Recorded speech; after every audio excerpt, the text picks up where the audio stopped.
Hello guys, how are you? I think you are good or well. So I am Rishan Sutar. Welcome to our new YouTube channel Engineering Life. So guys, in this video I will share you my ESC experience. In this video I will sharing you my ESC exam preparation, how I studied for ESC and what is the fresher level in that exam duration and how I handle these freshers and much more thing guys. I experience in this ESC I totally share in this video, so you watch this video till end. And guys, I worked very hard in this video, so please like this video and also subscribe to my YouTube channel. So guys, let's start it. तो guys यह time हो रहा है अब 6:30 बजे। मैं exam के दौरान यानी हमारे ESC के दौरान मैं हर दिन 6:30 को उठता था और उठने के बाद थोड़ा सोचता था कि अब मुझे क्या क्या करना चाहिए, और सोचने में ही मुझे आई थिंक 2-3 मिनट लग जाते और उसके बाद मैं फ्रेश होने चला जाता। और गाइज मैं फ्रेश होने के लिए सुबह 6:30 बजे या 6:35 को जाता, और मुझे फ्रेश होने के लिए लगभग 30 या 40 मिनट्स लगते हैं। उनमें कपड़े भी धोने पड़ते हैं गाइज, वो मुझे 30 या 40 मिनट्स में हो जाता है। और उसके बाद मैं 7:15 के बाद या 7:20 के बाद बाहर आ जाता था। आई थिंक टाइम हो चुका होगा 7:25। यहाँ पर मैं थोड़ा तैयार हो रहा था क्योंकि मुझे स्टडी करने कॉलेज को जाना था, इसलिए मैं अब तैयार हो रहा था। सो गाइज, आपने देख लिया कि सुबह में क्या क्या करता हूँ, यानी सुबह जल्दी उठ के फ्रेश व्रेश हो लेता था, और आई थिंक मैं 8 और 9 बजे कॉलेज को जाता था पढ़ाई करने के लिए। तो आगे देखो guys, how I studied for each and every paper, यानी मैंने ईच और एवरी पेपर की तैयारी कैसे की ये मैं अब आगे बताऊंगा। तो बी कंटिन्यूड गाइज। यह है हमारा कॉलेज का आईडी कार्ड, इसको डाला गले में और निकल पड़ा अपने कॉलेज के लिए। तो गाइज देखते हैं कॉलेज में कैसा कैसा स्टडी करता हूँ मैं। गाइज फिर से थोड़ा तैयार हो लेता हूँ, तो देख ये हो रहा हूँ मैं तैयार और निकला कॉलेज को। गाइज अब मैं अपनी बैग पैक कर रहा था, उसमें मैंने अपना लैपटॉप लिया, उसके बाद एक नोटबुक ली और थोड़ा सामान था वो सही से लगा लिया, और फिर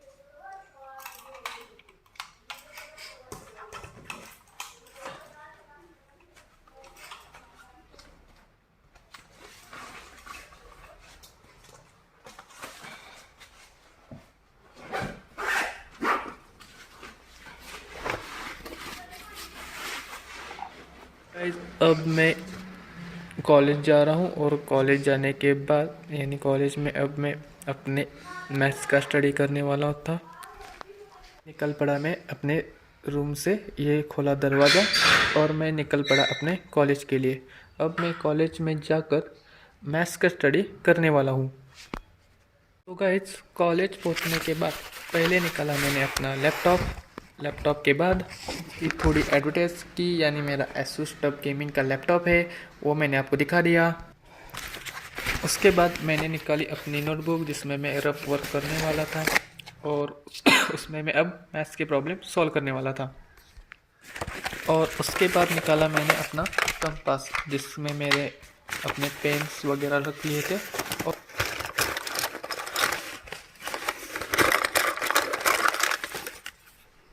ना कैलसी जिससे मैं कैलकुलेट कर सकता हूँ। तो गाइज यह थी सामान जो मैं स्टडी के लिए लाया था मैथ्स के लिए।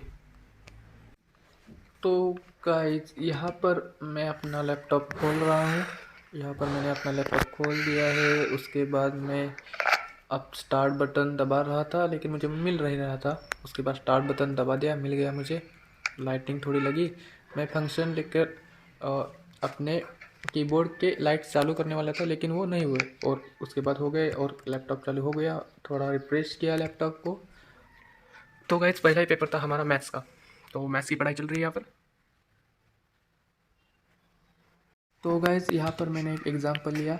यह एग्जांपल था आई थिंक डिफरेंशियल इक्वेशन का था गाइज, और इसमें एग्जांपल था u is equal tan inverse in bracket x cube plus y cube upon 2x plus 3y। इसको सिंपलेस्ट फॉर्म या इसको सॉल्व करना था, तो इसको u capital X Y is equal to लेकर इसको सॉल्व करना था। ऐसे ही मैंने बहुत सारे एग्जांपल सॉल्व करे, इसमें से एक मैं आपको दिखाना चाहता था, इसलिए मैं यहाँ पर दिखा रहा हूँ। यहाँ पर मैंने बहुत टाइम लगा दिया इसको सॉल्व करने में लेकिन गाइज एग्जाम्पल सॉल्व करने में बहुत मज़ा आता है गाइज, मैथ्स के एग्जाम्पल सॉल्व करने में बहुत मज़ा आता है। इसी तरीके से मैंने कई सारे एग्जाम्पल यहाँ पर सॉल्व कर दिए। बस एक आपको एग्जाम्पल देना चाहता था कि इस तरीके से मैंने अपने मैथ्स की प्रिपरेशन की थी, यानी एग्जाम्पल सॉल्व करके। यहाँ पर आपको यह एक नॉन होमोजीनियस इक्वेशन था, इसके लिए u of capital X in capital X comma Y is equal to not equal to T raise to N u in bracket X comma Y नहीं आ रहा था, इसलिए हमको इसको tan u में कन्वर्ट करना था। वो मैंने के लिया tan u होमोजीनियस फंक्शन है। उसके बाद वो फार्मूला मुझे याद था, उस फार्मूले की मदद से मैंने अपना आंसर निकाल लिया था गाइज। अब मैं अपना आंसर डायरेक्ट ही निकाल देता हूँ, क्योंकि आपको वो फार्मूला पता होना चाहिए। मुझे पता था गाइज, मैंने आंसर निकाला है, बस टाइम ज़्यादा हो रहा था इसलिए मैंने डायरेक्ट ही आंसर लिख लिया। इस क्वेश्चन को हमें यह आंसर प्रूव करना था। तो गाइज अब मैं रोल्स मीन वैल्यू का लास्ट का पार्ट पढ़ रहा था, और वो मेरा पढ़ के हो चुका था, इसलिए और मुझे खाना खाने के लिए जाना था, क्योंकि 11:15 बज चुके थे, इसलिए मैं सब कुछ क्लोज करके खाना खाने लिखने जाना था। यहाँ पर मैंने लैपटॉप को सिट डाउन किया। सिट डाउन को थोड़ा टाइम लग रहा था ये सिट डाउन हो रहा था गाइज, और सिट डाउन होने के बाद मैं अपने खाना खाने चला गया था। ये देखो गाइज टफ। तो गाइज यहाँ पर मैं अपने दोस्तों के साथ खाना खाने जा रहा था। हम बीच में ही थे, तो बातें करके हम खाना खाने चल रहे थे। सब कुछ अपने एक्सपीरियंस शेयर कर रहे थे, क्या क्या करना है, क्या क्या करेंगे मैथ्स के लिए, क्योंकि 2 दिन के बाद हमारी ईएससी थी। ईएससी और ज़्यादा तक का टाइम तो हमारा तो असाइनमेंट लिखने में ही चला गया था। तो हम क्या क्या करना है, किस प्रकार से मैथ्स का स्टडी करेंगे, यह डिस्कशन करते हुए जा रहे थे। तो गाइस खाना खाने के बाद आगे देखते हैं। तो गाइस खाना खाकर आ चुका था, तो बैठ गया, लैपटॉप चालू किया लैपटॉप चालू कर रहा था और मुझको नींद भी आ रही थी, बट मैंने पेन उठाया, नोटबुक ली और लैपटॉप चालू होने का इंतज़ार किया। लैपटॉप तो चालू हो गया और रिफ्रेश किया, और नींद भी आ रही थी गाइस उसके बाद नोट्स निकाले और कुछ लिख ही रहा था, तब मुझे बहुत ज़ोर से नींद आ रही थी और मैं वहाँ पर ही सो गया। और आई थिंक मैं 35 मिनट्स तक सो गया था। तो गाइस यहाँ पर देख सकते हो कि आफ्टर 30 to 35 मिनट्स के मुझे जाग आ गई, यानी मैं उठ गया। और उसके बाद फिर से वहाँ से ही मैंने तो मुँह तेन कुछ भी नहीं धोआ और फिर से स्टडी को लग गया स्टडी भी गाइस करनी थी, क्योंकि मैथ्स के कुछ टॉपिक नहीं हुए थे।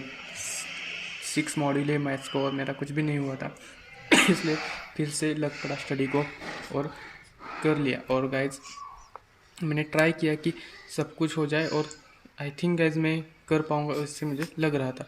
तो गाइस मैंने फिर स्टडी बहुत अच्छे से किया है यहाँ पर। गाइस मैं चाय पी ही रहा था और मुझे ख्याल आया, मेरे पुराने दिन मुझे याद आ गए थे जब क्रिकेट खेला पुराने एल्बम में छुपा के रखे हैं हमने वो दिन, गुल्लक में पड़ी चवन्नी सी बचा के रखे हैं हमने वो दिन। ना किसी मंजिल की फिक्र थी, जिंदगी जीने की उम्र थी, दोस्ती और दोस्तों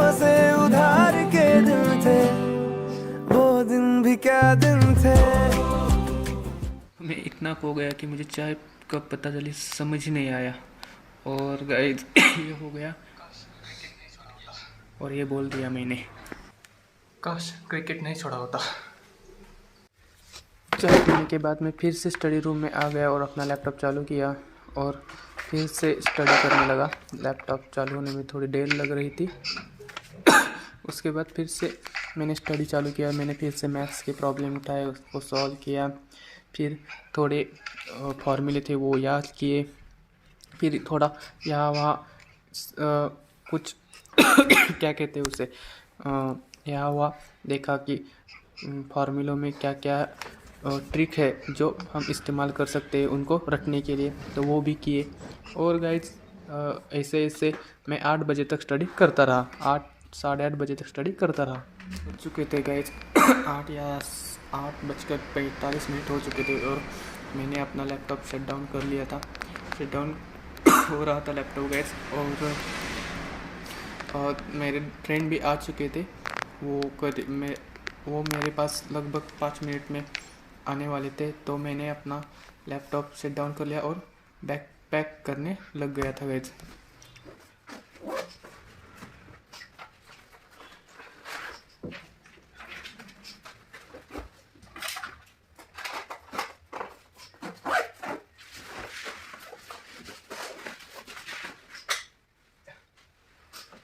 गाइस रात के 10 बज चुके थे और मैं अपने रूम पर आ गया था। पहले मैंने अपनी आईडी निकाली और वहाँ पास ही रख डाली। उसके बाद मैंने अपनी बैग निकाली। बैग भी सोने के करीब ही यानी गादी के करीब ही रख दी और मैं सो गया, क्योंकि स्टडी बहुत किया था गाइस। सुबह 8 बजे या साढ़े 8 बजे निकला था और 10 बजे आ गया था रूम पर, इसलिए बहुत थकान हो रही थी, इसलिए मैं सो गया गाइस। तो गाइस आपने देख लिया कि मैंने किस प्रकार से मैथ्स की स्टडी कर ली। अब मैं आपको मैंने किस प्रकार से अपनी इलेक्ट्रॉनिक्स और आईटी फंडामेंटल और केमिस्ट्री की स्टडी की, ये सिर्फ डिस्क्रिप्शन वाइज बताता हूँ। मैंने जो कुछ मैथ्स के स्टडी में किया है सेम फॉलो अदर सब्जेक्ट में ही किया है, बस इतना फ़र्क है कि सब्जेक्ट का फ़र्क है। यानी यहाँ पर मैथ्स था तो अदर जगह पर केमिस्ट्री, आईटी फंडामेंटल और अपना इलेक्ट्रॉनिक्स था। तो गाइस मैथ्स के बाद हमारा इलेक्ट्रॉनिक्स का पेपर होने वाला था और मैथ्स का पेपर आई थिंक 13 दिसंबर को था और इलेक्ट्रॉनिक्स का पेपर गाइस, इलेक्ट्रॉनिक्स और इलेक्ट्रिकल का पेपर 15 दिसंबर को होने वाला था। यानी हमें एक दिन की छुट्टी मिली गई थी। इस एक दिन में ही हमने क्या क्या किया, सिर्फ हमारे इलेक्ट्रॉनिक्स और इलेक्ट्रिकल में ईच 3 मॉड्यूल थे। तो इलेक्ट्रिकल में सर ने कुछ पॉइंट पढ़ा दिए थे और जो पोर्शन हमें दिख रहा था बस वही पोर्शन हमने कर लिया। और इलेक्ट्रॉनिक्स में गाइज मैडम ने क्वेश्चन बैंक दी थी, वही हमने क्वेश्चन बैंक रट ली और उसी से हमारा इलेक्ट्रॉनिक्स और इलेक्ट्रिकल का पेपर हो गया। और गाइज यहाँ पर भी मैंने स्टडी जैसे मैथ्स में किया है उसी तरीके से किया है गाइज।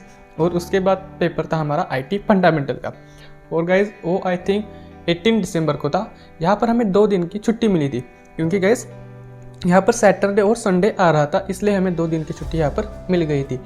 और इसमें मैंने सेम फॉलो किया गया, यहाँ 1 डे ही फॉलो किया था, लेकिन यहाँ 2 दिन में कॉलेज गया, सेम उसी तरीके से ही रूटीन फॉलो किया। यानी कॉलेज को 7, 8 या 9 बजे जाना, उसके बाद थोड़ा स्टडी करना, फ्रेंड के साथ खाना खाने जाना, फिर वापस आना स्टडी रूम में और उसके बाद फिर से स्टडी करना। और आपको पता है कि गाइज खाना खाने के बाद नींद आती है तो आधा घंटा सो जाना, उसके बाद फिर से मुंह न धो के वहाँ पर ही स्टडी करना और 4:30 बजे या 5 बजे कैंटीन में जाना, चाय पीना और फिर से वापस आना। और यह स्टडी 8 बजे तक चलता, 8 या 9 बजे तक, क्योंकि मेरे दोस्त आते थे खाना खाने के लिए।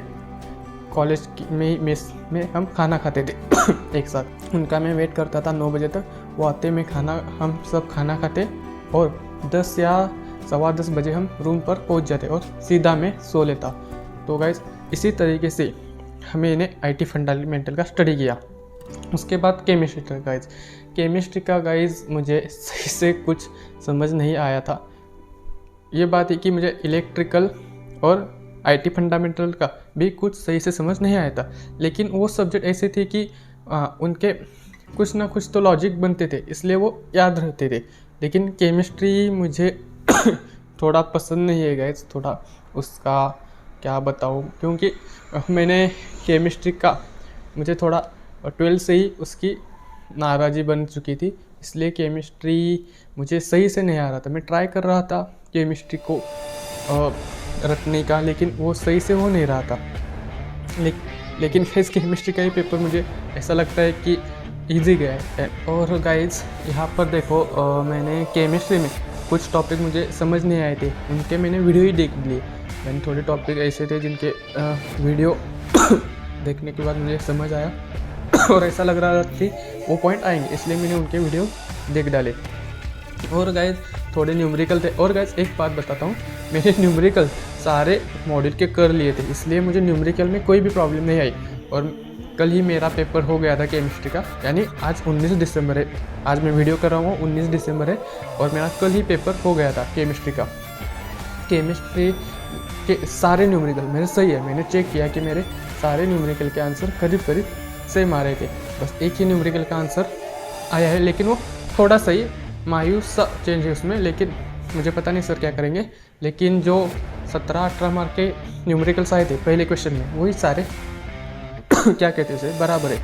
तो देखते हैं आगे गाइज क्या क्या होता है। लेकिन गाइज मेरा फर्स्ट ESE का एक्सपीरियंस बहुत ही क्या कहते हैं उसे, अच्छा या बुरा दोनों को मिला कर था, क्योंकि मैंने स्टडी इतने अच्छे तरीके से किया था कि मुझे लगता था कि मैं 30+ हर सब्जेक्ट में लाऊंगा। बट गाइज यहाँ पर ऐसा नहीं लगता है, कुछ पेपर मुझे ख़राब भी गए, कुछ अच्छे गए, कुछ में 30+ आएंगे, लेकिन कुछ में नहीं आएंगे। तो देखते हैं गाइज क्या क्या होता है। बस इतना लग रहा है कि बैक तो नहीं लगेगा, मेन तो इंजीनियरिंग में यही होता है कि बैक न लगा देना। लेकिन देखते हैं गाइज, मुझे भी नहीं पता क्या क्या होने वाला है, लेकिन इतना तो पता है कि बैक तो नहीं लग सकता, क्योंकि मैंने कुछ ना कुछ तो लिखा है और थोड़े आंसर सही भी लिखे हैं। तो यह था गाइस मेरा ESE का एक्सपीरियंस। तो आई होप आपको ये एक्सपीरियंस अच्छा लगा होगा। आप भी बताना आपका ESE का एक्सपीरियंस कैसा था, और यह वीडियो पसंद आए तो इस वीडियो को लाइक ज़रूर करना। और गाइस आप चैनल पर न्यू होंगे तो इस चैनल को सब्सक्राइब कर दीजिएगा, क्योंकि मैं इंजीनियरिंग रिलेटेड और इंजीनियरिंग लाइफ रिलेटेड वीडियो डालता रहूँगा। और आगे आगे जैसे MST CET के पेपर होंगे तो उनको भी गाइड में करूँगा। तो गाइज आप MST CET एस्पिरेंट हो या JEE एस्पिरेंट हो तो भी इस चैनल को सब्सक्राइब जरूर कर लेगा। Thank you so much for watching guys, bye.